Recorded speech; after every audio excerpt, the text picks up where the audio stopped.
Se nos da el vector A y B en forma de componente, y se nos pide que busquemos la proyección del vector A en el vector B. Así que hay varias formas de visualizar esto.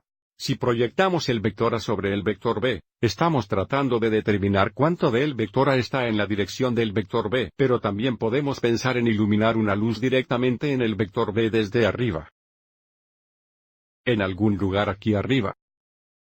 La sombra del vector A sobre el vector B sería la proyección del vector A sobre el vector B. Es útil dibujar un triángulo rectángulo usando los vectores A para dibujar la proyección. Si dejamos caer nuestra perpendicular desde aquí, esta pata del triángulo rectángulo sería la proyección del vector A sobre el vector B. Y usamos una notación, la proyección del vector A en el vector B, que sería igual a, usando esta fórmula aquí, el vector A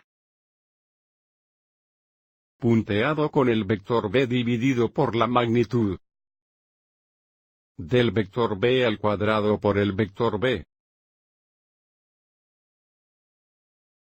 Y podemos derivar esta fórmula determinando la magnitud de la proyección y multiplicándola por la dirección, en nuestro caso, del vector B.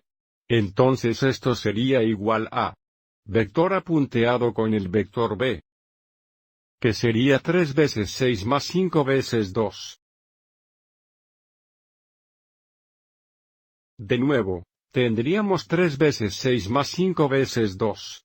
Dividiremos esto por la magnitud del vector B al cuadrado.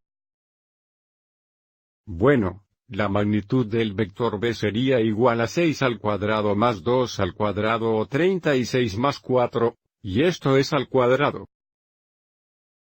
Luego multiplicamos esto por el vector B. Mirando nuestro numerador aquí, tenemos 18 más 10. Eso es 28. El denominador sería la raíz cuadrada de 40 al cuadrado, que sería 40. Y luego multiplicado por el vector B, que tiene una componente x de 6 y una componente a de 2. Simplificando nuestra fracción, aquí hay un factor común de 4. Eso sería 7 décimas veces el vector B. Realizando la multiplicación escalar, tendríamos una componente x de 42 décimas, 14 décimas. Pero, por supuesto, estas fracciones se simplifican. 42 décimas se simplifica a 21 quintas. Y 14 décimos se simplifica a 7 quintos. Entonces esta sería la proyección del vector A sobre el vector B. Observe si llamamos a este vector de proyección W sub 1. Y llamamos a este vector aquí vector W sub 2. Observe que el vector W sub 1, nuestra proyección de A sobre B más el vector W sub 2 sería igual al vector A.